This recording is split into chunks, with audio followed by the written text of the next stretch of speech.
Graça e paz, irmãos.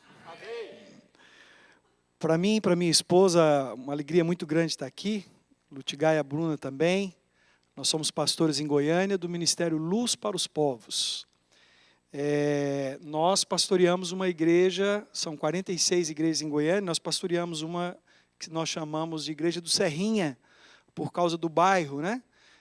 Fica perto do estádio do time do Goiás, então é um lugar chamado Serrinha. E nós estamos ali no Parque Amazônia e pastoreamos essa igreja junto com mais outros pastores. Somos uma equipe de 13 casais de pastores. E eu falei para ele que não precisava falar o título, porque eu não sou muito confortável com esse negócio. O nosso ministério tem uma maneira de lidar com como é que eu falo? Uma hierarquia, uma nomenclatura, e eu me sinto um pouco desconfortável. Então, lá, quando um pastor cuida de outros pastores, eles chamam ele de bispo.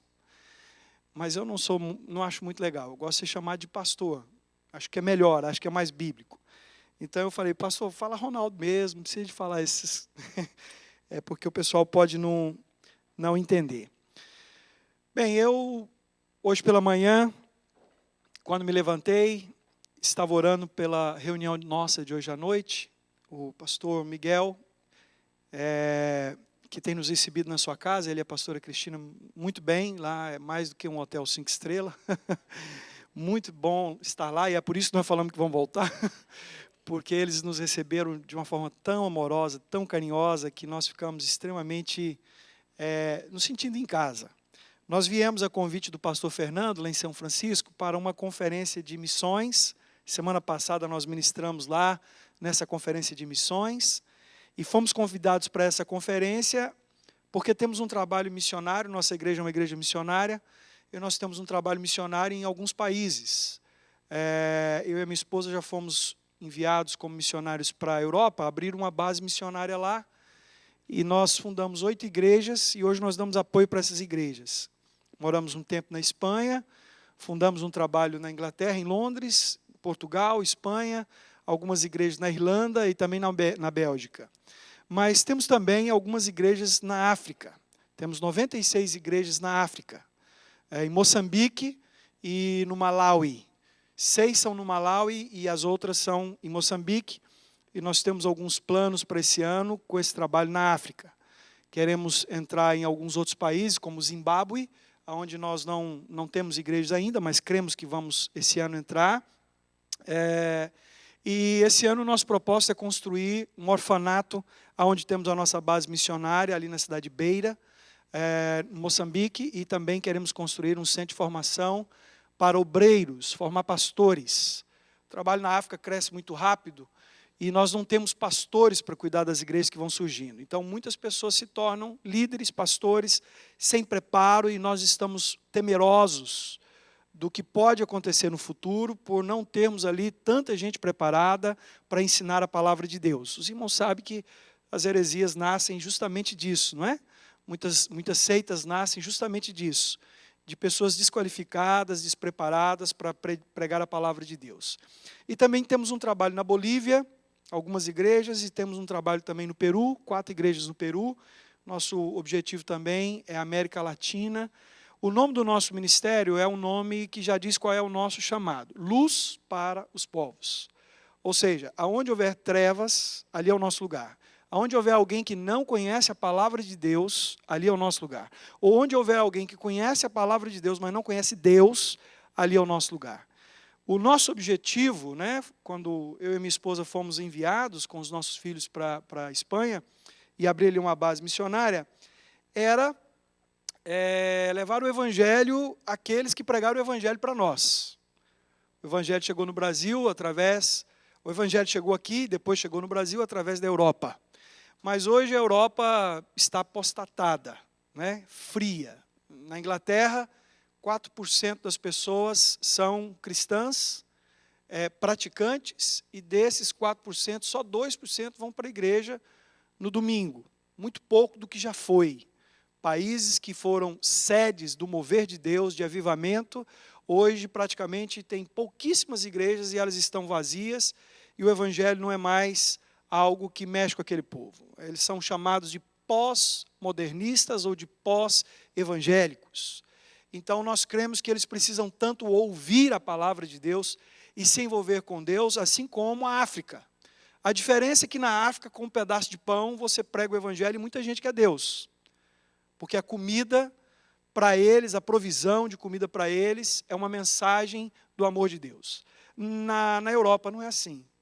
Na Europa, uma vez eu estava evangelizando uma pessoa na Espanha, e falando do amor de Deus, falando das coisas de Deus, falando das promessas de Deus, e as pessoas me diziam assim, para que eu preciso de Deus? Para que eu quero Deus? E ele dizia, eu tenho casa, eu tenho carro, eu tenho estabilidade, eu tenho saúde, eu tenho isso. Para que eu preciso de Deus? E o europeu, hoje, a maioria deles, está assim. Eles acham que não precisa de Deus. Então o evangelho ali deve ser pregado, precisa ser pregado de uma outra forma. Eles precisam conhecer o poder de Deus. Porque a palavra de Deus diz que é o Espírito Santo que convence o homem do pecado, da justiça e do juízo. E o evangelho na Europa é diferente. Então, Deus nos fez um desafio de retornar ao Brasil, a essa igreja que hoje nós pastoreamos, com o propósito de treinar missionários, prepará-los de forma adequada para que eles possam ir à Europa, prepará-los de forma adequada para que eles possam ir à África ou para a própria América Latina e pregar o evangelho de acordo com aquela realidade local. Então, nós voltamos para essa igreja ali no Brasil, onde nós somos pastores. Nossa igreja tem mais ou menos 2.400 membros. E fundamos um seminário teológico, onde o pastor Miguel e o pastor Fernando, que é o nosso mentor nessa área, está nos ajudando, nos apoiando muito. Na verdade, eu digo que o pastor Fernando é o diretor do seminário e o pastor Miguel é o vice. E os irmãos sempre vão ouvir dizer assim, o pastor Miguel está lá em Goiânia, está lá em Goiânia. Ele está nos ajudando nesse projeto. Amém, meus irmãos?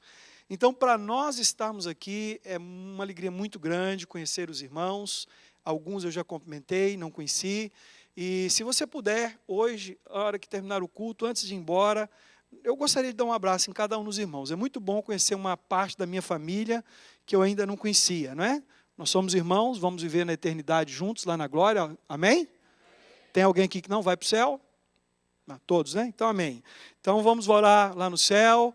Não sei se vamos viver na mesma casa ou vamos ser vizinho, mas vamos estar junto lá e a gente precisa começar a se relacionar aqui para poder se relacionar melhor lá ainda, não é? Então, quando eu estava orando nessa manhã, eu havia conversado com o pastor e ele disse assim, bispo, hoje é Valentine's Day.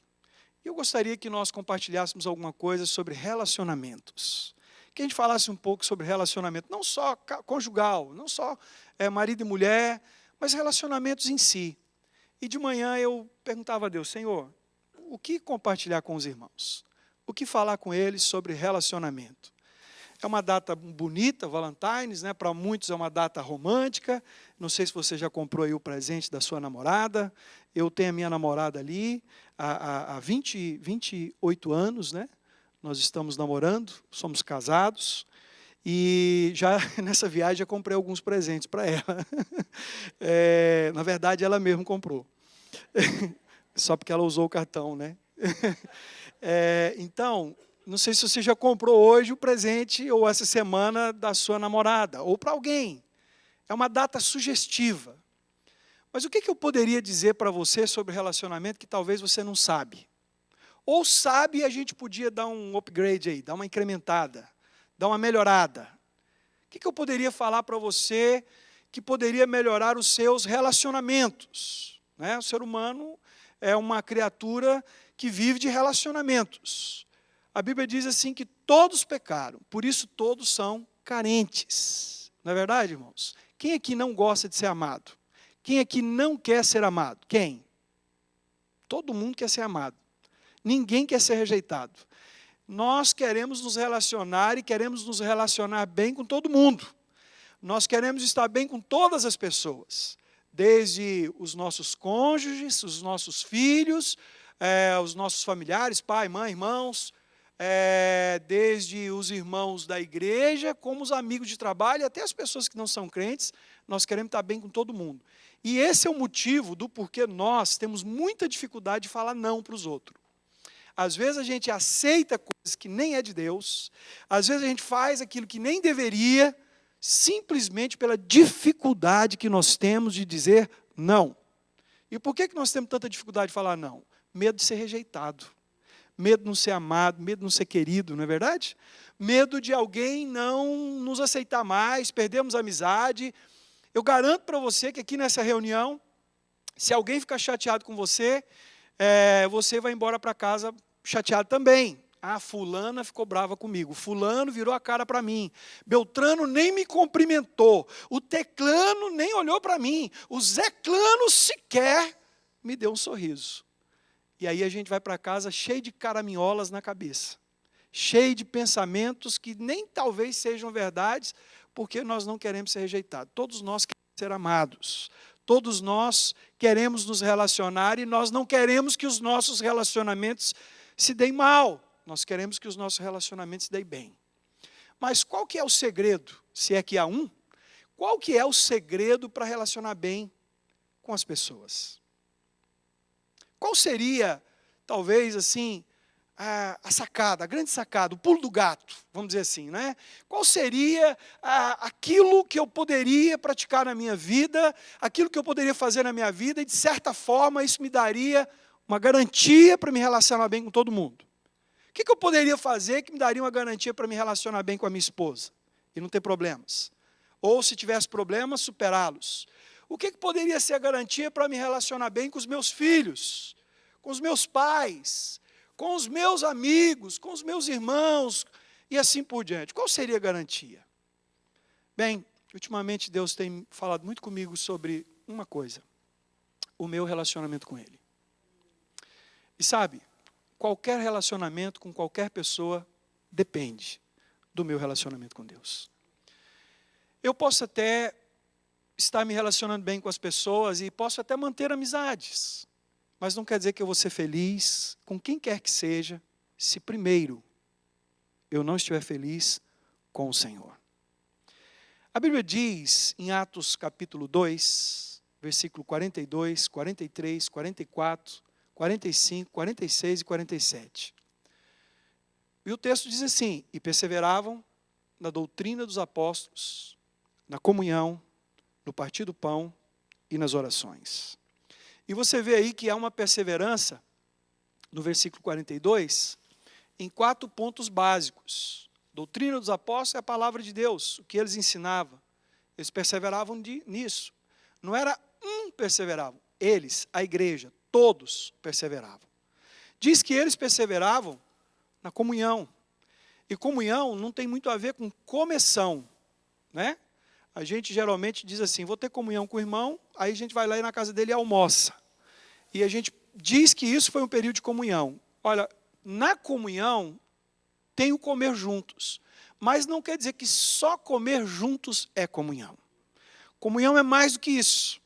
Comunhão é quando você compartilha algo que você tem de Deus com a outra pessoa. A palavra comunhão vem de koinonia, não é? Diz que eles perseveravam no partir do pão.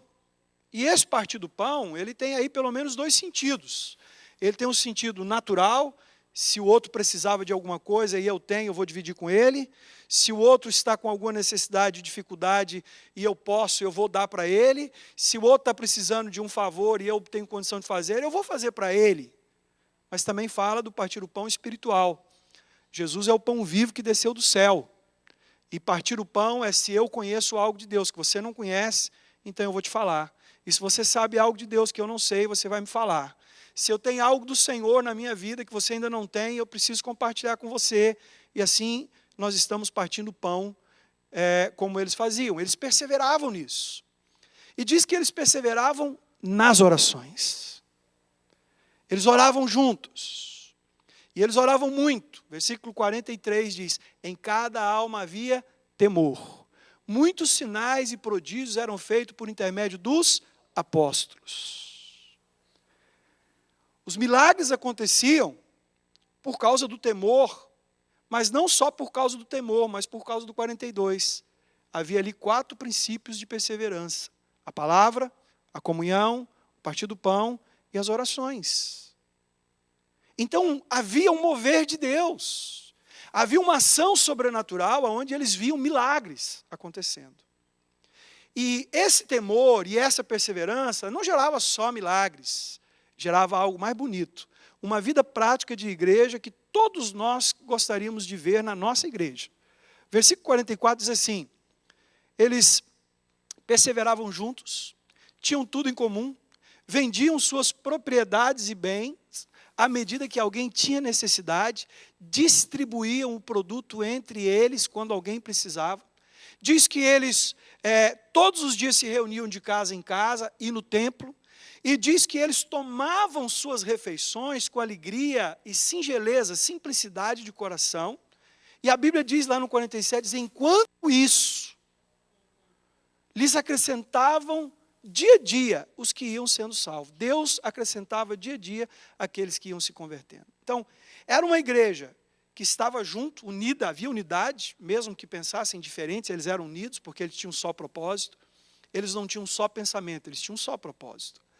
E aquela igreja unida, eles comiam juntos, eles partilhavam, se alguém tinha mais, partilhava com quem tinha pouco, se supria, se ajudava, se estavam juntos, mas eles também perseveravam. E diz assim, de casa em casa e no templo. De casa em casa e no templo. Eles estavam, aonde um estava, o outro tinha que estar. Eles não faziam isso porque eles queriam, eles faziam isso porque eles perseveravam. Quando a Bíblia fala que a gente precisa perseverar em algo, quer dizer que nós não queremos muitas vezes fazer aquilo. Sabe, quando alguém diz assim, você tem que perseverar na dieta, ninguém quer fazer dieta, né? Dieta é uma coisa desagradável para quase todo mundo. Quando alguém diz assim, você tem que fazer exercício físico, você tem que caminhar e tal, isso fala que nós vamos ter que perseverar. Poucas pessoas gostam de fazer exercício físico com muita disciplina e rigidez. Então, quando a Bíblia fala de perseverar em algo, pode ser que em algum momento aquilo não é o que você quer, mas você precisa. Não é aquilo que você gostaria de fazer, mas você precisa. Então, quando diz que eles perseveravam na doutrina dos apóstolos, na oração, na comunhão, no partir do pão, e perseveravam de casa em casa e também no templo, é que poderia ser que muitas vezes, naturalmente, na carne ou na alma, eles não queriam fazer aquilo, mas precisavam fazer aquilo. Eles precisavam buscar aquilo, porque senão eles não estariam bem entre eles, nos seus relacionamentos. Quando nós falamos de relacionamento conjugal, quando nós falamos de relacionamento como igreja, eclesiástico, quando nós falamos de relacionamento com pessoas, nós estamos querendo ter o elo de ligação. A minha nora, a esposa do meu filho, outro dia passou na nossa igreja um vídeo, eu não sei onde é que está na internet, senão eu te falaria, em que um pesquisador, ele descobriu a estrutura de todas as células vivas, de animais e também de vegetais. E a estrutura dessa célula, tem uma palavra um pouco difícil que eu não sei pronunciar, mas ele conseguiu fotografar de maneira microscópica a estrutura dessa célula, laminina, que chama essa estrutura. E ele conseguiu fotografar e ele conseguiu colocar isso num vídeo e ele mostrou. Toda célula tem uma estrutura. E para esta célula poder se ligar a uma outra célula, toda célula viva, para se ligar a uma outra célula viva, ela precisa dessa estrutura chamada laminina. E essa estrutura, ela tem o formato de uma cruz. Exatamente o formato de uma cruz. Eu queria ler um texto na Bíblia com os irmãos, que está lá em Mateus 22. E esse texto diz assim, nós vamos ler o versículo 34. 34, 35, até o 39. Mateus 22, 34 em diante. Entretanto, os fariseus, sabendo que ele fizera calar os saduceus, reuniram-se em conselho. E um deles, intérprete da lei, experimentando, lhe perguntou, mestre, qual é o grande mandamento da lei? Qual é o grande mandamento da lei? Respondeu-lhe Jesus, amarás o Senhor teu Deus de todo o teu coração, de toda a tua alma, de todo o teu entendimento. Este é o primeiro grande mandamento. E o segundo, semelhante a este, é: amarás o teu próximo como a ti mesmo. E destes dois dependem toda a lei e os profetas. Jesus é indagado por um fariseu, doutor da lei, conhecedor, e ele é indagado o seguinte: o que é mais importante na palavra de Deus? O que é mais importante na nossa vida e no nosso relacionamento? E Jesus, ele cita os 10 mandamentos, resumindo os 10 mandamentos em 2.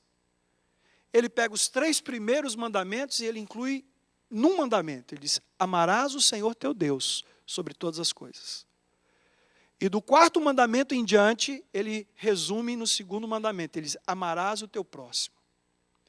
E é interessante que, se você observar o que Jesus está dizendo, ele está dizendo assim: olha, a sua vida, a nossa vida cristã, a nossa vida espiritual, depende de dois níveis de relacionamento. Um nível vertical e o outro nível horizontal. Então, o que ele está dizendo? Relacionamento, na verdade, fariseu, é primeiro você se relacionar com Deus, porque é o primeiro mandamento. Segundo, você se relacionar com pessoas. E é engraçado que, fazendo esse desenho aqui no ar, nos mostra uma cruz. Ou seja, o segredo de qualquer relacionamento para um cristão está baseado na nossa revelação da cruz. O que é a cruz? O que significa a cruz? Na verdade, a cruz é aquilo que você vai descobrir que Deus tem para você quando você realmente quer ser um seguidor de Jesus. Alguém chegou para Jesus e disse: mestre, o que eu faço para ser salvo? Ele disse: bom, guarde os mandamentos. Aí essa pessoa disse: mas o que eu faço para ser como o Senhor, como tu? E ele disse: bom, então, vai, vende tudo o que tens. Aliás, ele diz assim: uma coisa te falta. Vai, vende tudo o que tens, dá aos pobres, depois vem e segue-me. Quando ele diz que falta uma coisa, ele fala para aquele jovem rico pelo menos 4 coisas. E nós pensamos: mas não era só uma que faltava? E a maioria de nós pensamos que o que faltava para aquele jovem rico era vender os bens e dar aos pobres. Não. A uma coisa que Jesus se refere, faltava seguir Jesus. Era a única coisa que faltava. Seguir Jesus. Para onde Jesus ia? Qual era o destino final de Jesus? Qual era o objetivo de Jesus aqui na terra? Salvar a humanidade. Morrer numa cruz. E ele outras vezes diz a outros discípulos o seguinte: se você quiser ser meu discípulo, tome a sua cruz, siga-me. Então, a cruz é a base dos nossos relacionamentos. Você não vai conseguir se relacionar com alguém de maneira satisfatória, correta. Você não vai se relacionar com uma pessoa de maneira cristã, conforme está na Bíblia, se você não souber andar, viver pela cruz. Irmãos, quando a gente fala de cruz, a maioria de nós arrepia. A gente não gosta disso. Porque cruz fala de quê? Renúncia, abrir mão, suportar o dano, caminhar a 2ª milha, dar a outra face, se humilhar, preferir o outro em honra, ter um coração ensinável para aprender até com quem sabe menos. Cruz fala disso. E nós, quando falamos de cruz, nós temos uma ojeriza. E sabe por que nós não gostamos muito desse negócio de cruz, queridos? Porque a cruz trata com o nosso natural, mas ela nos torna muito mais espiritual. Não se esqueça que a Bíblia diz que Deus é espírito. E nós não vamos conseguir nos relacionar com Deus a nível natural. Quando Deus nos convida a uma vida de cruz, Ele não está falando de uma crucificação natural, aonde você vai receber cravos na sua mão, chibatadas no seu dorso, ou uma coroa de espinho na sua cabeça. Não, isso Jesus já fez por nós. Mas Ele fala de um estilo de vida, de renúncia. Um estilo de vida de quem quer ser parecido ou igual a Cristo, então precisa viver como Ele viveu. Quando nós lemos lá em Atos capítulo 2, diz que eles perseveravam na oração, demonstra exatamente por que aquele povo conseguia viver juntos. Porque eles tinham intimidade com Deus. O seu relacionamento com qualquer pessoa depende do seu relacionamento com Deus. O seu relacionamento com a sua esposa ou com o seu marido, o seu relacionamento com os irmãos, com seus filhos, com seus pais, o seu relacionamento com as pessoas da igreja, com as pessoas de fora da igreja, com o seu patrão, depende do seu relacionamento com Deus. Talvez você tenha um bom relacionamento a nível natural com todas essas pessoas, mas será que você está vivendo o melhor de Deus para a sua vida? Será que você está tendo o sucesso e o êxito que você desejaria ou que a Bíblia diz que você teria ao se relacionar com as pessoas? Bom, eu quero dizer uma coisa que talvez você pode não gostar, mas se você não está se relacionando bem com Deus, você não vai se relacionar bem com ninguém. Talvez seja por isso que muitas pessoas têm problemas com você ou você com elas. Talvez seja por isso que você, ao mesmo tempo que você faz amizade, você também faz inimigos. Talvez seja por isso que você tem facilidade de ser amigo de uma pessoa por um tempo e depois não é mais. Talvez seja por isso que um dia você está bem com a sua esposa e outro dia está mal. Talvez você pense assim, o meu casamento é cheio de altos e baixos. Hoje eu estou legal com ela e daqui uns dias parece que já está com briga de novo, com rusga de novo. Talvez seja por isso que você pensa que não entende os seus filhos ou seus filhos não entendem você. Querido, o problema é qual é o nível de relacionamento que nós temos com Deus. Porque se não for Ele em primeiro, não conseguiremos nos relacionar horizontalmente. Jesus disse ali para o fariseu, primeiro é Deus, amarás Ele com toda a tua força, todo o teu entendimento, quer dizer, Ele deve ser a prioridade. Eu vou dizer algo para você que talvez você não goste, mas também eu não vim aqui falar o que você quer ouvir. Muitas pessoas têm Deus, têm a vida cristã, têm a Bíblia como um hobby. Você lê de vez em quando, você participa de um culto no final de semana, você vai na igreja quando dá, quando sobra tempo, você busca uma reunião de oração quando você está desesperado, mas isso não é prioridade na sua vida. Há muitas pessoas que vêm na igreja se tiver com vontade. Se o clima estiver bom, se o dia estiver bonito, se eu não tiver problema, se eu não tiver trabalho, se eu não tiver outra coisa para fazer, estou sem nada para fazer hoje, então eu vou na igreja. Então para você Deus é um hobby. Ele não é a prioridade da sua vida. Se você não é um cristão que busca o Senhor diariamente, que tem compromisso em ler e conhecer a palavra de Deus diariamente, se você não é um cristão que tem dificuldade, se você é um cristão que tem dificuldade de orar e falar com Deus, se para você vir na igreja é algo chato, para você se envolver com as coisas de Deus é algo chato, eu quero dizer uma coisa para você. Deus para você é um hobby. Deus para você é uma coisa que você faz, que você gosta, mas não é o centro da sua vida. Sabe por que um médico se torna um médico? Porque ele estudou, porque ele gastou tempo, porque ele se aprofundou, porque ele fez um tempo de residência, ele adquiriu experiência, então ele se tornou um médico. Só que para ele se tornar um médico, ele teve que abandonar tudo na vida dele. Eu já vi pessoas que estudaram medicina e durante um tempo na sua vida, acabou. Ele não tem tempo para jogar futebol, ele não tem tempo para ir no cinema, porque ele precisa priorizar aquilo, ele precisa buscar aquilo, ele precisa conhecer aquilo, então ele se torna um médico. Por que ele se tornou um médico?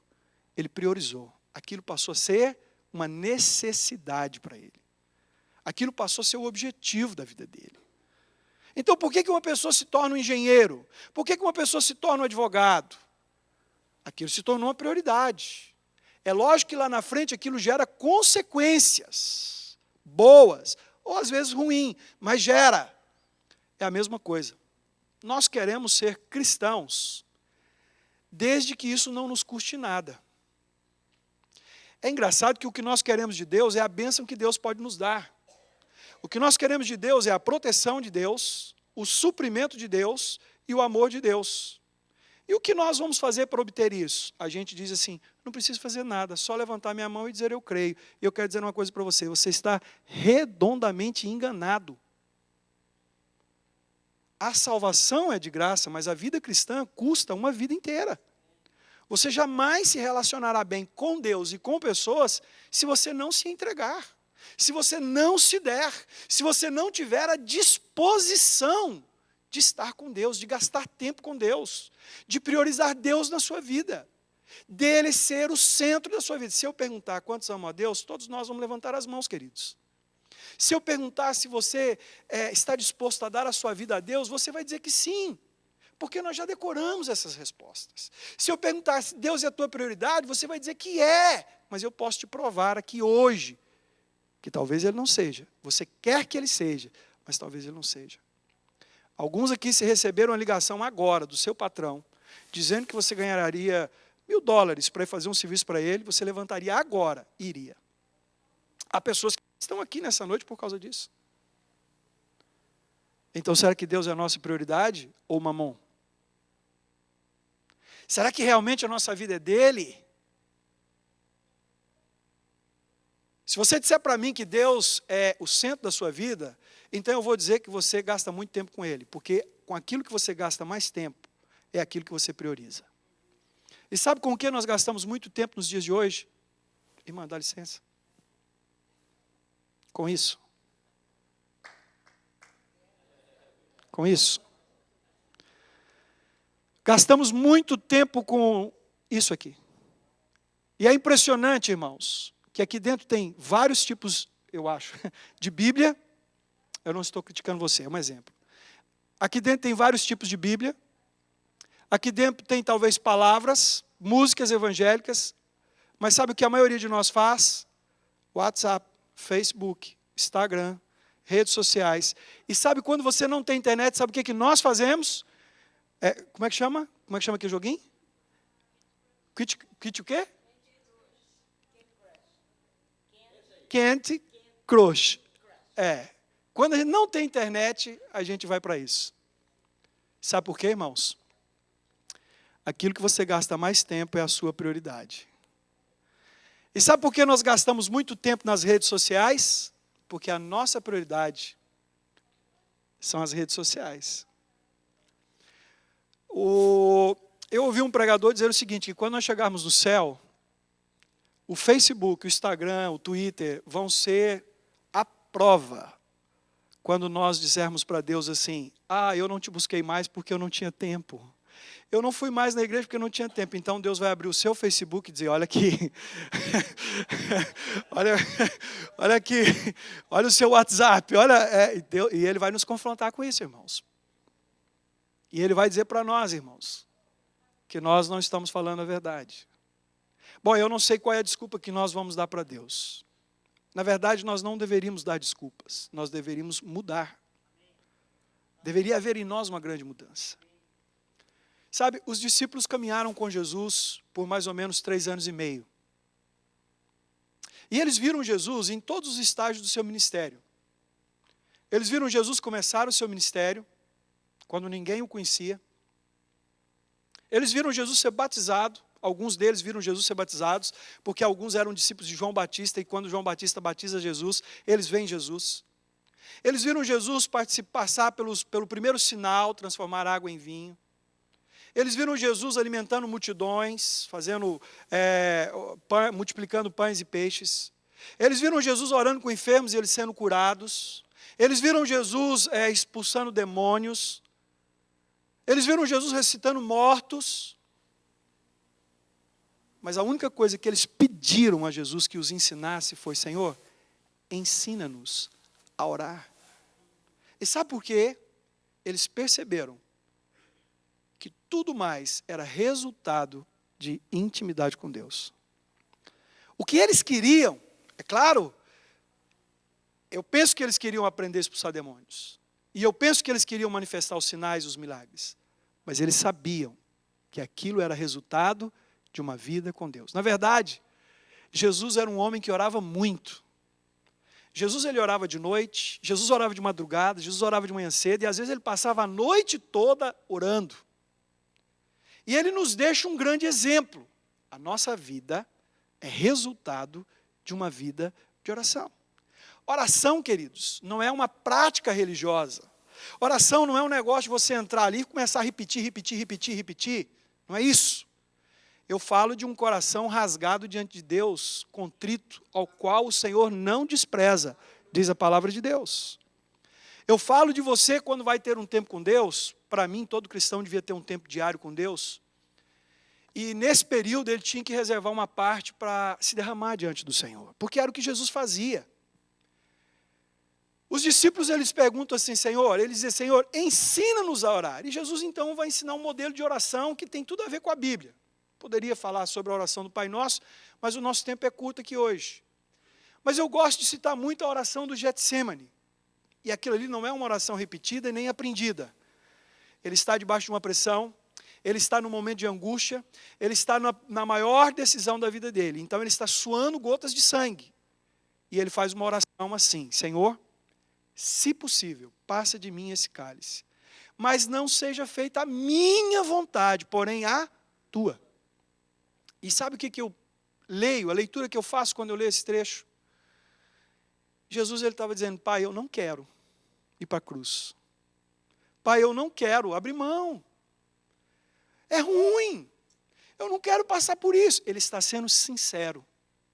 Ele está como homem, se derramando diante de Deus, ele fala, não tem outra alternativa? Será que não tem um meio termo? Será que não tem um atalho? Não tem uma outra maneira? Bom, Jesus como rabi, ele conhecia a lei, ele conhecia os profetas, ele sabia que não havia, mas a parte humana dele insistia em fugir do propósito. E sabe por que ele não fugiu do propósito? Porque ele tinha uma vida de oração. Quando ele ora assim, não seja feita a minha, mas a tua. Você se lembra o que ele orou lá na oração do Pai Nosso? Lá atrás, 1 ano e meio atrás, quando ele ensina os discípulos a orar. O que ele ora? Não, ele ora assim, seja feita na terra como no céu a tua vontade. Ele orava lá atrás pela vontade de Deus. Então, quando chegou o momento crucial da vida dele, aquela oração firmou ele. Ele faz uma oração no Getsêmani, que responde, ou que é a cópia daquela oração do Pai Nosso. Não é a minha vontade, mas é a sua. É a vontade do céu e não a da terra que tem que prevalecer.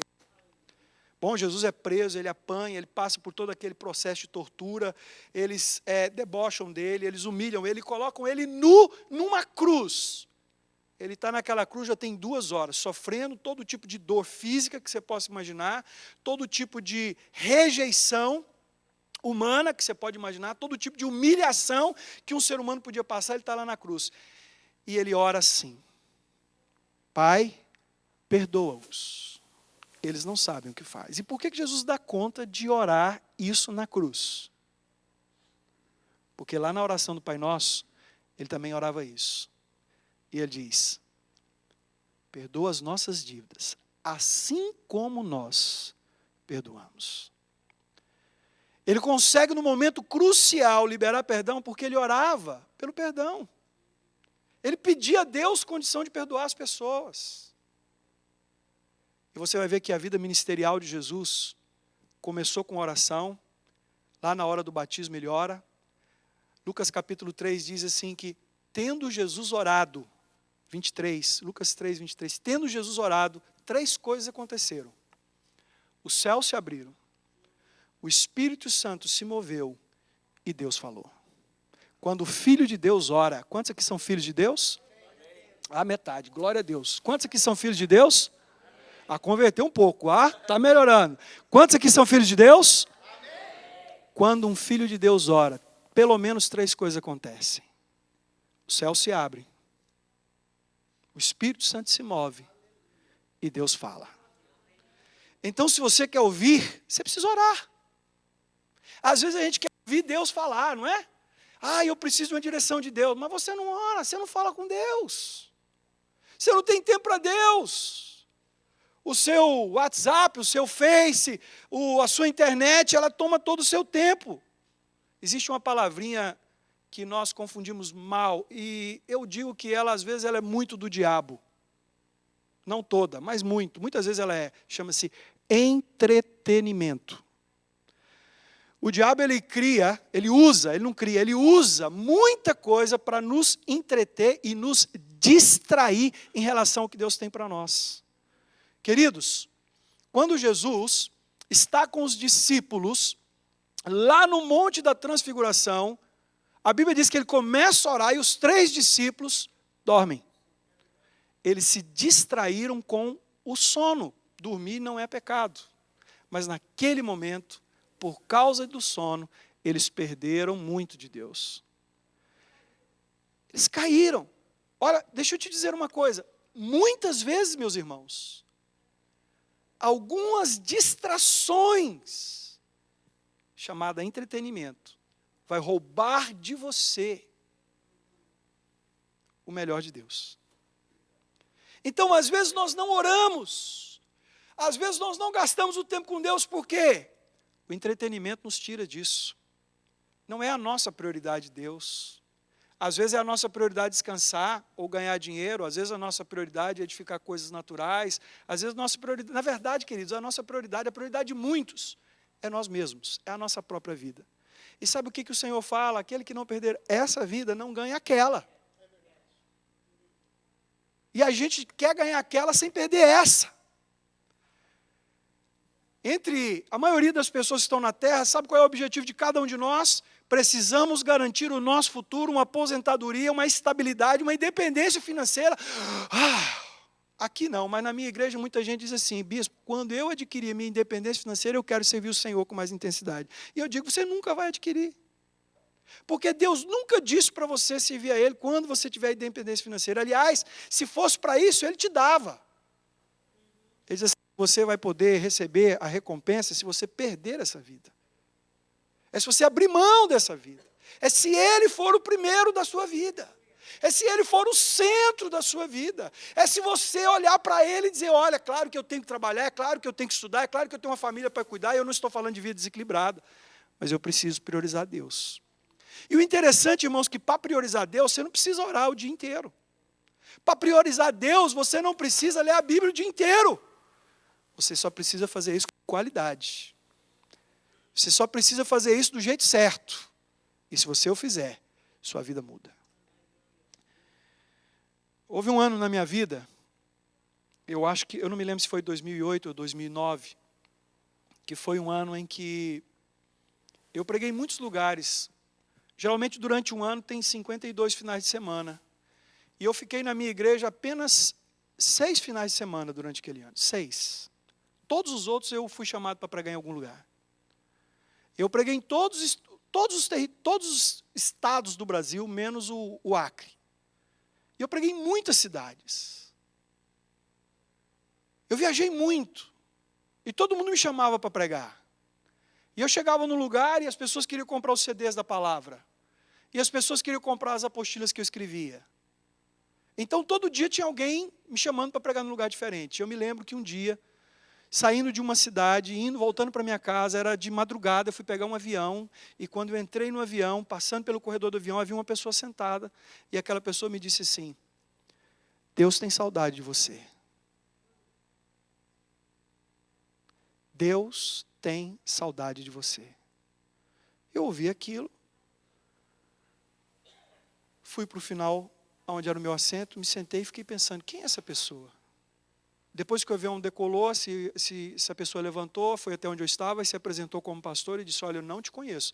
Eu sou um pastor, eu não te conheço, me desculpe a ousadia, mas Deus mandou eu te falar que Ele tem saudade de você. Aquela pessoa voltou, o avião apagou as luzes, porque era um voo de madrugada, e eu comecei a orar, e Deus falou comigo: tenho saudades do tempo que você me buscava. Tenho saudades do tempo que você orava. E sabe o que eu percebi? Que sucesso ministerial não tem nada a ver com vida de Deus.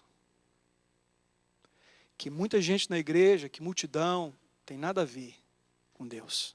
Eu posso estar fazendo tudo isso e não ser o que Deus espera de mim. João capítulo 12. João capítulo 12, se você estiver aí, abre a sua Bíblia. Versículo 2 e 3. Diz que uma família deu uma ceia para Jesus. O versículo 3 diz que estava na mesa Lázaro, Marta, atarefada, fazendo muitas coisas, e Maria. João capítulo 12, versículo 2 e 3. E Maria estava aos pés de Jesus. Em Lucas, diz que Marta chega para Jesus e diz: Senhor, não vê que eu estou atarefada e a Maria está aí, manda que ela me ajude. E Jesus diz assim para Marta: Marta, Marta, por que você está afobada, ansiosa? A Maria buscou a melhor parte. Lá em João, Judas diz assim: mas o que é isso que ela faz? Porque a Maria pega um vidro de perfume, de nardo puro, e o Judas olha para aquele perfume, eu não sei se ele tinha uma loja de perfumes, mas ele soube calcular o valor do perfume. E ele bateu o olho e disse: esse perfume custa 300 denários. Você sabe o que é 300 denários nos nossos dias hoje? É o salário de 300 dias. Então, vamos supor que você ganhe $100 por dia. Não sei quanto você ganha por dia, mas vamos supor que você ganhe $100. 30 mil dólares era o valor daquele perfume. Caro, não? Eu nunca usei um perfume assim. 30 mil dólares seria mais ou menos, só para você entender o valor desse perfume. Era valioso. E por que uma moça tinha um perfume tão caro? Naquela época, as mulheres não recebiam herança. Os homens, os filhos masculinos recebiam, as mulheres não. Então, quando uma mulher ia casar, o pai dava um dote. E o que era o dote? Era um perfume. Era um vidro de perfume. Então, as moças, quando elas iam crescendo e chegavam na época de se casar, elas recebiam do pai ou de alguém um vidro desse perfume. Para quê? Para na noite das núpcias, essa moça ia se perfumar com esse perfume para o noivo. E ela também ia perfumar o noivo. Então, o vidro de perfume para uma moça nessa época significava muito mais do que um perfume de uma festa. Era o sonho dela. Era o ápice dela. Se você levar em conta que uma mulher sem marido naquela época, ela não tinha futuro, ela estava desamparada, casar para ela não era só ter um amor, um romance. Era tudo. Era o futuro. Era a garantia de ser amada, querida, de uma família, mas era a garantia de sucesso. Era tudo para ela. Era o futuro dela. A Maria, ela tinha um vidro desse perfume. E ela tinha um perfume que ela guardava para o dia mais importante da vida dela, o casamento. Ela guardava esse perfume lá, não sei aonde, na casa dela, mas eu penso que ela olhava para esse perfume e ela fechava os olhos e ela imaginava um esposo, um noivo, talvez ela orava: Senhor, envia um homem de Deus para me casar com ele, e o dia que eu for casar eu vou usar esse perfume. Era isso que ela pensava. Até que ela teve uma experiência. Ela esteve diante de Jesus. Esse Jesus conhecia o Lázaro, conhecia Maria e conhecia a Marta de muito tempo, eles eram amigos. Mas agora não era só aquele Jesus colega que estava aqui, agora não era só aquele Jesus amigo, era um Jesus diferente, havia algo diferente. A Bíblia diz que quando o Espírito Santo veio sobre ele, ele ficou cheio, e as pessoas se aproximavam dele, experimentavam dele algo sobrenatural. Então agora ele estava lá na casa da Marta, do Lázaro e da Maria. E quando ele está lá, ela sente algo diferente. E a única coisa que ela quer é adorar Jesus. E esse desejo dela de adorar Jesus leva ela a um princípio de revelação. Eu não posso adorar se eu não me humilhar. Então ela se ajoelha aos pés de Jesus e ela começa a ungir os pés de Jesus com aquele perfume. Mas ela está tão quebrantada que ela começa a chorar e molhar os pés de Jesus. E quando ela percebe que ela está molhando os pés de Jesus, ela então tenta enxugar. Parece que ela não tem uma toalha, então ela usa o próprio cabelo. Irmãos, nessa época, a maioria das pessoas tinham escravos em casa. E o escravo menos importante, ele tinha uma tarefa quando chegava um convidado: lavar os pés. Lavar os pés de alguém era a maior humilhação que uma pessoa podia ser submetida. Então era para o escravo menos importante, aquele escravo que não tinha muita serventia. Então ele ficava na porta e ele tinha ali uma bacia e ele tinha uma toalha. Então ele era humilhado ao lavar o pé de alguém que chegava. Eu não sei se alguém lavou os pés de Jesus quando ele chegou. O fato é que a Maria, quando vê Jesus à mesa, ela se prostra e ela começa a ungir os pés de Jesus, chorando e enxugando com seu cabelo. E essa é uma expressão de humilhação. Ela pegou o perfume, que era do casamento, do sonho dela, e foi lavar os pés de Jesus. O que ela tinha de melhor diante de Deus não significava nada. E quando ela está ungindo os pés de Jesus, e quando ela está ali lavando e enxugando com seus cabelos, ela se humilha, ela se prostra, ela reconhece que ela não é nada. Ela reconhece quem ela é diante de Jesus. Lázaro na mesa, conversando com Jesus, certamente eles falavam sobre o reino de Deus. Jesus nunca conversava sobre futebol, novela, Facebook. Então ele estava ali, Jesus sempre quando conversava com alguém, ele falava sobre as coisas do reino de Deus. E o Lázaro, como judeu, sabia muito sobre o reino de Deus, mas agora Jesus devia estar falando algo que ele não sabia. E certamente o Lázaro estava aumentando o conhecimento dele sobre Deus. A Marta, lá na cozinha, possivelmente ela estava fazendo o jantar, o pão ou o peixe, eu não sei o que eles iam comer. Mas ela estava correndo, fazendo algo para agradar a Deus. E eu vejo aí 3 coisas. Lázaro na mesa representa o que você sabe de Deus. A Marta, na cozinha, representa o que você faz para Deus. O nosso irmão estava aqui tocando, não é? Então ele estava fazendo algo para Deus. Estava tocando. A irmã estava cantando. As irmãs estão cuidando das crianças. E cada um está fazendo um serviço diferente. E a Marta representa isso, o que você está fazendo para Deus. Mas a Maria, ali nos pés de Jesus, representa o que você é diante de Deus. Lázaro, o que você sabe. Marta, o que você faz. E a Maria, o que você é diante de Deus. Quando Judas repreende Maria por aquilo, Jesus diz assim, deixai-a. Ela escolheu a melhor parte. E ele diz mais, aonde for pregado este evangelho, isto será contado como testemunho. João capítulo 11, versículo 5. Abra a sua Bíblia. João capítulo 11, versículo 5. Confere aí. Diz assim, Jesus amava Lázaro. É isso que está lá? Jesus amava Marta, sua irmã e a Lázaro. Jesus amava Marta, a sua irmã e a Lázaro. Então olhe para mim. Jesus ama o que você sabe dele. Todo o conhecimento que você tem de Deus, Deus ama isso. Jesus ama o que você faz para ele. Jesus ama quando o irmão toca. Jesus ama quando os irmãos cantam. Ele ama quando as irmãs estão cuidando das crianças. Quando alguém está na cozinha, ele ama isso. Mas o que ele mais se agrada é do que nós somos diante dele. Amém? Não é para você parar de conhecer a Deus. Nem é para você parar de fazer as coisas que você faz para Deus.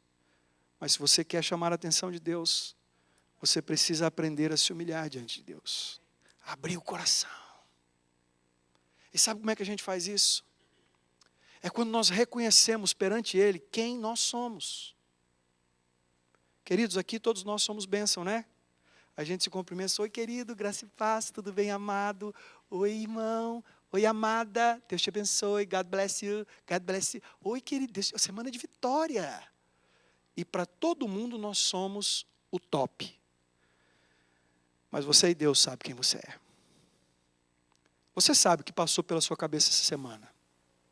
Você sabe os seus desejos de pecar, os pensamentos impuros que você teve, as coisas de mal que você pensou e não deveria. Você sabe. E sabe o que agrada a Deus é quando você tem um tempo e você reconhece isso diante dEle. E você diz para Ele, sem você, eu não sou nada. Sem o Senhor, eu não posso nada.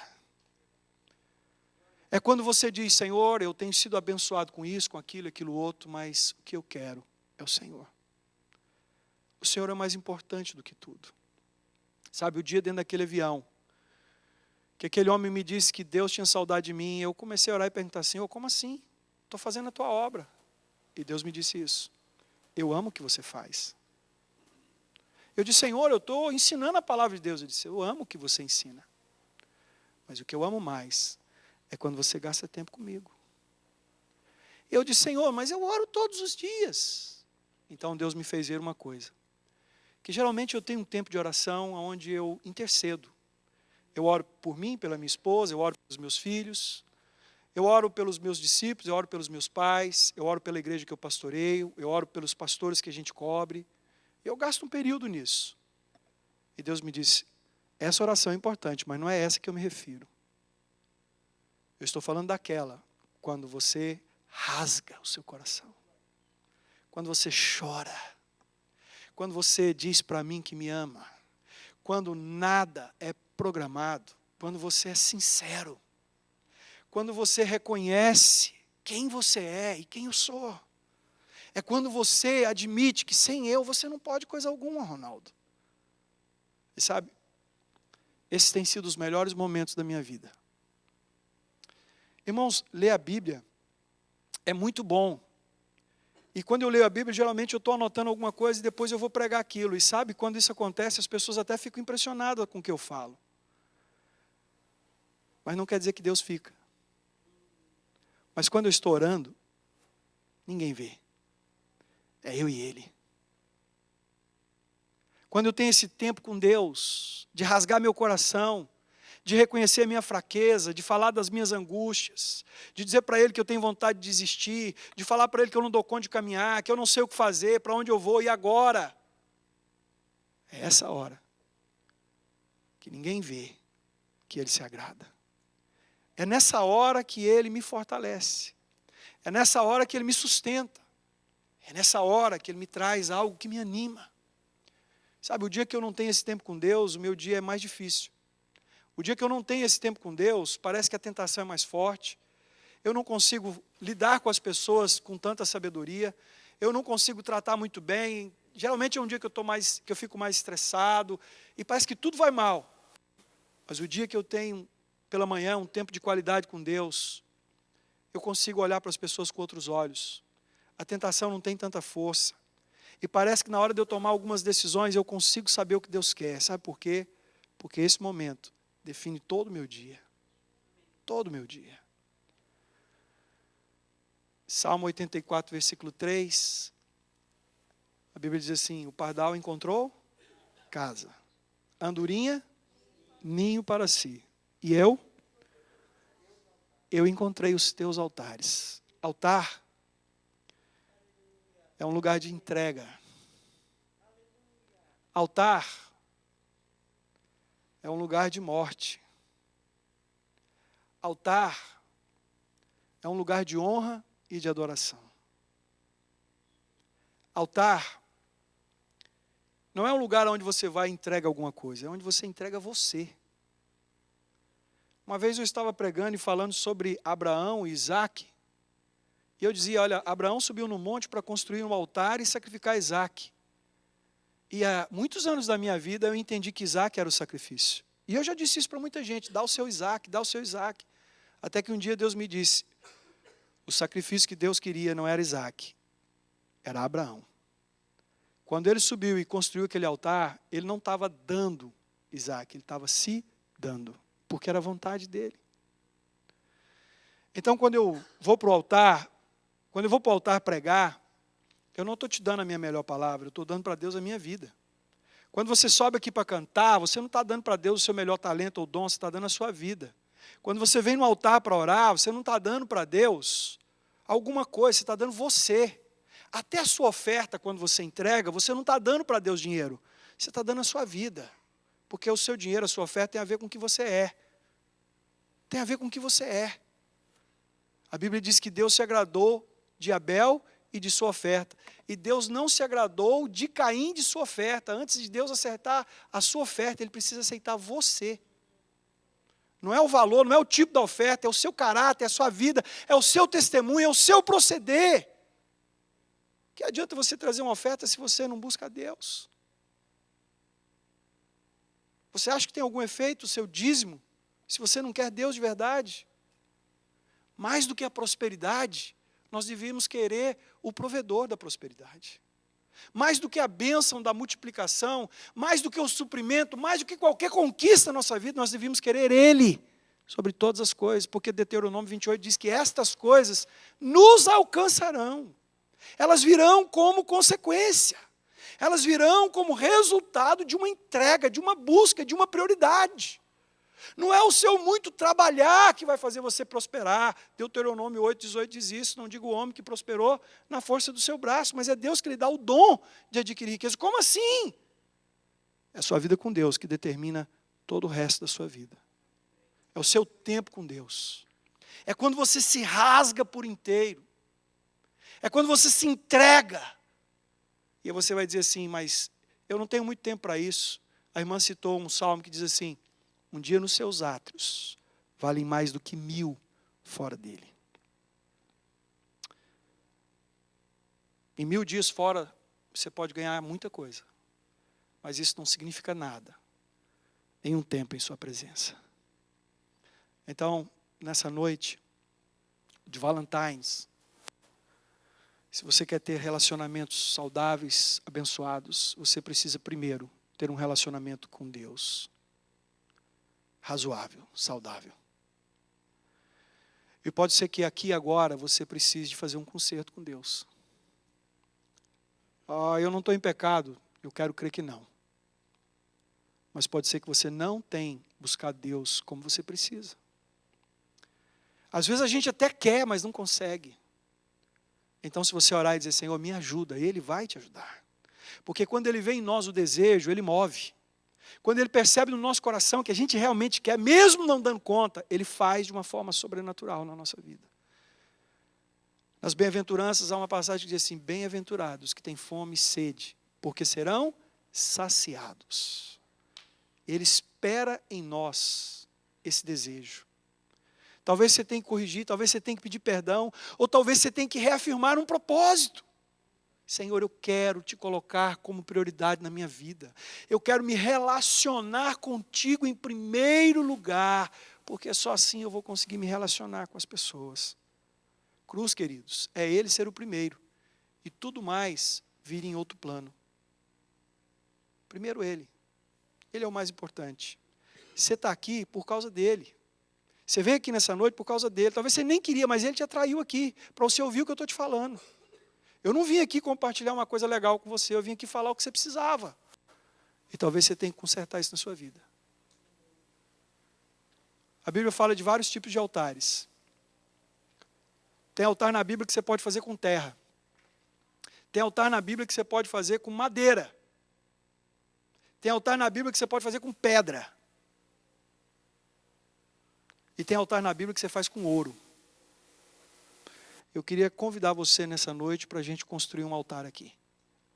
Você constrói o seu, eu construo o meu. Amém? Esse altar é onde você vai entregar a sua vida.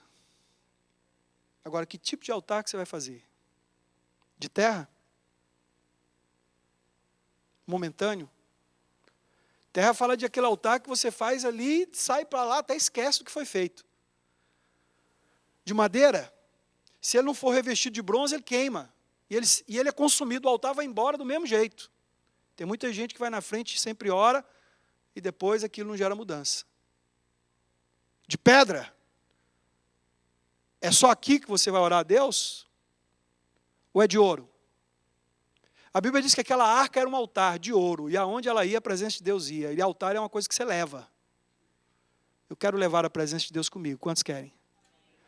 Eu quero estar e aonde eu estiver, a presença de Deus se manifestar. Você deseja isso? Então existe altar de ouro, de pedra, de madeira ou de terra. Que tipo de altar você quer levantar para Deus? Agora, o que você vai oferecer nesse altar? Lá em cima da arca, o sacerdote levava uma vasilha com sangue. Bem, não é o seu sangue, é o sangue do Cordeiro. Ele derramou esse sangue na cruz e ele está à nossa disposição. A Bíblia diz que nós temos acesso pelo sangue. E esse sangue está sobre nós. Ele já pagou o preço, Hebreus fala. Ele já fez o sacrifício. Por isso nós temos livre acesso a esse altar. Mas nós somos a oferta. é a minha vida e a sua vida. O que eu posso te dar de melhor para Deus. Uma vez eu pregava numa cidade chamada Belém, e os irmãos foram tirar oferta. Puseram uma mesa e as pessoas vinham e colocavam na mesa a sua oferta. Então veio uma moça e deitou em cima da mesa. E alguém foi lá e repreendeu ela. Disse, irmã, não faz isso. E ela disse, por que não? Disse, não, aí é para colocar nossas ofertas e tal. Ela disse, mas o pastor não falou que a melhor oferta sou eu? Então, estou me dando para Deus. Deitou de novo. Talvez de todo mundo que estava ali, ela foi a única que entendeu realmente o que queria dizer a mensagem. Eu não estou falando para você pular dentro do gasofilácio. Eu não sei onde você recolhe a oferta. Aqui? Não estou falando para você entrar dentro desse negócio aqui. Mas eu estou falando para você levantar um altar. Talvez você vai dizer, não, bispo, eu não preciso disso não, eu já tenho tempo com Deus. Glória a Deus, querido. Então apenas glorifique a Deus. Mas se você entende que você precisa restaurar alguma coisa na sua vida com Deus, eu vou convidar você para ficar de pé.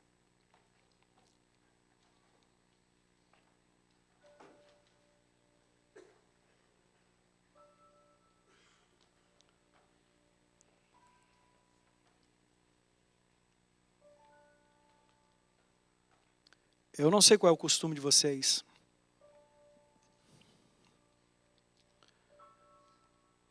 Mas eu gosto de orar. Sempre quando eu ouço uma palavra, eu gosto de orar. A minha oração não é poderosa. Poderoso é aquele a quem eu oro. Não é eu orar por você que vai mudar a sua vida. Mas é Ele que nos transforma. Mas eu gosto sempre de perguntar às pessoas se elas querem realmente a mudança. E quando a gente quer uma mudança, Deus espera de nós uma atitude, uma posição.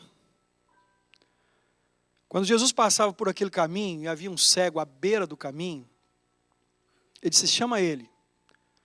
Alguém o chamou e ele deu um salto, ficou de pé e foi até onde estava Jesus. Isso demonstrou que ele queria. Às vezes, num culto, quando alguém faz um apelo, te chama para oração. Não é porque ela quer olhar e ver, porque se o seu coração não for sincero, isso não adianta nada. Mas é porque nós, eu e você, precisamos demonstrar que nós realmente queremos um conserto com Deus. Queremos algo com Deus. E se você sente que o seu relacionamento com Deus precisa melhorar, e você gostaria de orar comigo, eu vou convidar você para vir para frente. E nós vamos fazer uma oração juntos aqui. Se você quer construir um altar nessa noite, nesse final de tarde, para Deus, e se você quer se entregar nesse altar, eu gostaria de orar com você. Pode sair do seu lugar se você quiser.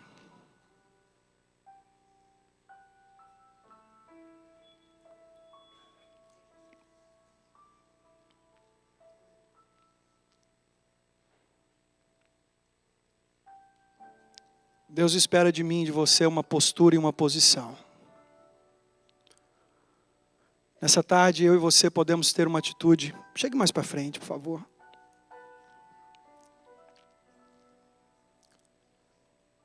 Nós podemos ter uma postura, uma atitude que diz para Deus o que nós realmente desejamos. Bem, você não é obrigado a vir aqui. Mas se você quer, mostra para Deus o que você quer. E se você quer, Deus se move. Às vezes há pessoas que estão tão frias que sequer conseguem atender a um apelo. Então pergunta para o irmão que está do seu lado, quer que eu te leve lá? Você precisa de ajuda? Eu vou lá, eu oro com você. Que às vezes é isso que acontece. Nós precisamos de alguém que ombreie conosco a nossa causa. Você que veio aqui na frente, fecha os seus olhos, por favor. Eu vou orar, mas eu vou pedir para você fazer a sua oração. Eu vou clamar a Deus que ponha em nós fome e sede pela Tua palavra. Ponha no meu e no seu coração desejo pela presença de Deus. Querido, querida, é o nosso relacionamento com Deus que vai mudar a nossa vida. Sua família, Seu futuro depende disso. Isso não é uma oração qualquer, mas é um compromisso, um tempo de restauração, uma busca. Não quer dizer que você está pronto, quer dizer que você quer. Deus é quem faz. É Ele que move na nossa vida. Querido irmão, você que não veio e ficou aí no banco, levante as mãos para cá, vamos orar com esses irmãos. Eu suponho que você está bem, por isso você não veio. Então levante as suas mãos, vamos orar com esses irmãos. Feche os teus olhos, você que está aqui. Santo Deus, eu oro pela minha vida, eu oro pela vida de cada um dos meus irmãos aqui nessa noite. Pai, em nome de Jesus, que o Teu Espírito venha sobre nós aqui, tocando o coração de cada homem, mulher, cada jovem, cada pessoa que está aqui. Quebra, ó Deus, toda barreira, toda dificuldade.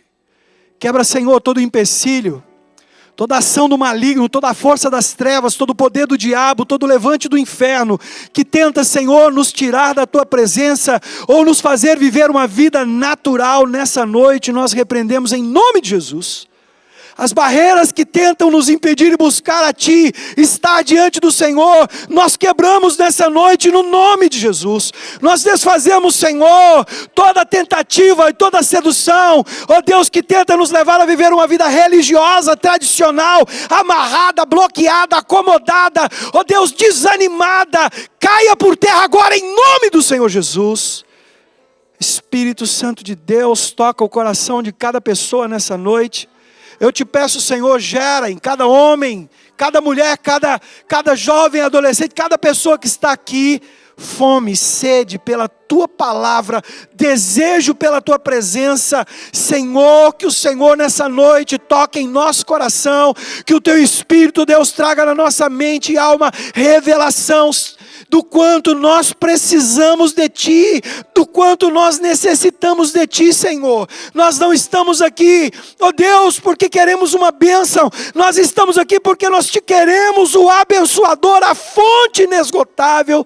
Senhor, ajuda-nos a vencer a nós mesmos, ajuda-nos a vencer a nossa própria carne, ajuda-nos a vencer, ó Deus, o nosso entendimento, ajuda-nos a vencer a nossa preguiça, ajuda-nos, ó Deus, a vencer, ó Deus, Pai, aquilo que tanto nos distrai, ajuda-nos, ó Deus, a vencer os preconceitos, os conceitos contrários à Tua palavra, e no nome de Jesus, Espírito de Deus, toma cada homem e mulher nessa noite, de uma forma sobrenatural, mexe com o nosso interior, mexe com a nossa alma, cutuca-nos, incomoda-nos, Senhor. Oh Pai, para queremos gastar tempo contigo, leva-nos, Senhor, a termos coragem de orar e dizer: Senhor, Tu és a razão da minha vida, Tu és o motivo da minha existência, Tu és, ó Deus, o alvo, ó Deus do meu viver. Eu vivo para Ti, eu quero o Senhor, mais do que todas as coisas eu Te quero, eu preciso de Ti, eu necessito de Ti.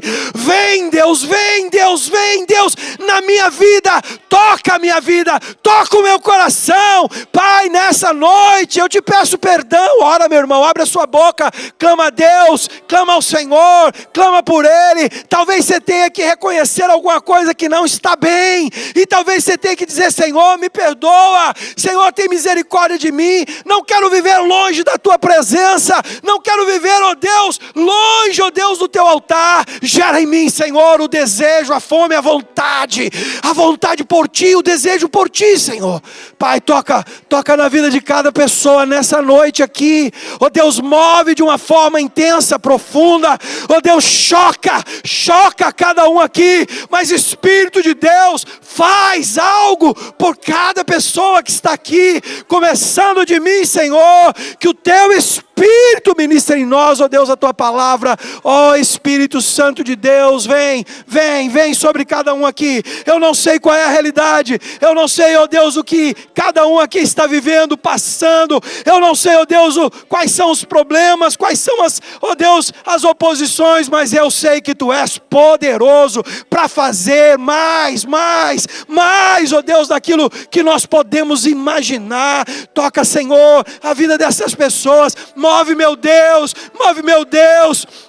Que esse momento de altar seja um tempo, ó Deus, de entrega. Entrega, ó Deus, daquilo que não está bem. Entrega das nossas angústias. Entrega, ó Deus, das nossas preocupações. Entrega, ó Deus, das nossas perturbações. Entrega, ó Deus, dos nossos medos, temores, dos sentimentos ruins. Mas também que seja, ó Deus, um momento de entrega da nossa própria vida.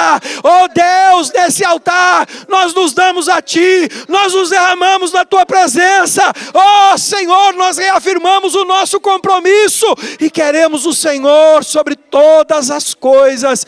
Ora, meu irmão, fala para Deus: eu te quero, Senhor, eu preciso de Ti, Senhor, eu necessito de Ti, Senhor. Toca na minha vida, toca na minha alma, toca no meu coração. Deus, vem, Senhor, sobre a família, sobre o casamento, sobre o relacionamento, sobre a vida profissional, sobre a vida financeira, sobre a vida ministerial. Vem, ó Deus, Tu conheces a realidade de cada um aqui. Ó Espírito Santo de Deus, eu sei que Tu podes e queres fazer, queres mover. Por isso, Senhor, vem, Pai, vem, Senhor. Ó Espírito Santo, Santo, Santo, Santo, Santo de Deus, move, Senhor, move, Senhor, move, Senhor. Quebra as barreiras, quebra, Senhor, os medos, quebra os temores, Senhor. Nessa noite eu declaro uma noite de conserto, uma noite de restauração, restituição. Eu declaro, Deus, uma noite de um novo começo,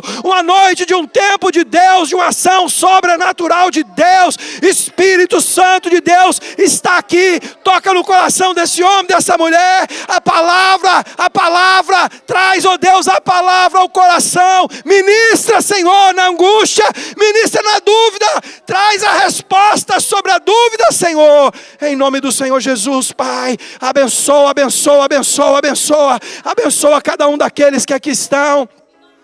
Querido, você que está aqui na frente, põe a mão no ombro da pessoa que está ao seu lado, abençoa esse irmão, ora com esse irmão. Você que está aqui na frente, faz uma oração, ora por um, ora pelo outro, vamos abençoar uns aos outros. Esse é um tempo em que nós nos fortalecemos, esse é um tempo que nós ministramos. Você que está aí no banco, ora com alguém, querido, põe a mão no ombro de alguém, ora com essa pessoa que está ao seu lado, e no nome de Jesus abençoa ele, declara sobre ele fome, sede, desejo pela palavra de Deus, vontade de estar na presença de Deus, buscar a face do Senhor. Oh Santo Espírito, Tu és bem-vindo nesse lugar. Oh Pai querido, Deus poderoso, majestoso, maravilhoso, Tu és grande, forte, tremendo. Oh grande eu sou, El Shaddai, Jeová Jireh, Jeová Rafá, Jeová Nissi, grande Emanuel, Deus conosco, aquele que faz infinitamente mais do que nós podemos pedir ou imaginar. Nessa noite, toca o coração de cada pessoa. Traz, Senhor, o Teu Espírito, abençoa o Teu servo, abençoa a Tua serva, abençoa a Tua igreja, despertando, ó Deus, o desejo e a vontade. Ó Deus grande, Rei da glória, Tu és aquele que é, que era e que há de vir. Faz, Senhor, faz, ó Deus, na vida do Teu filho, sara, cura a alma ferida, restaura, Senhor, o coração, restaura conceitos, preceitos, restaura chamado, ministério. Nessa noite eu oro, Senhor, declarando que esse altar é um altar de conserto, de mudança e de transformação, Senhor, no nome de Jesus, no nome do Senhor Jesus, no nome do Senhor Jesus, Pai. Amém. Dê uma salva de palmas ao Senhor. Ele está aqui nesta noite, Ele tocou a sua vida. Saia daqui transformado nesta noite. Saia daqui com um novo propósito que você fez nesta noite. De se reconciliar com o Senhor. De colocá-lo em primeiro lugar. De dar a Ele o lugar que é dele na sua vida. Lugar que só pertence a Ele. Pode voltar ao seu lugar agora.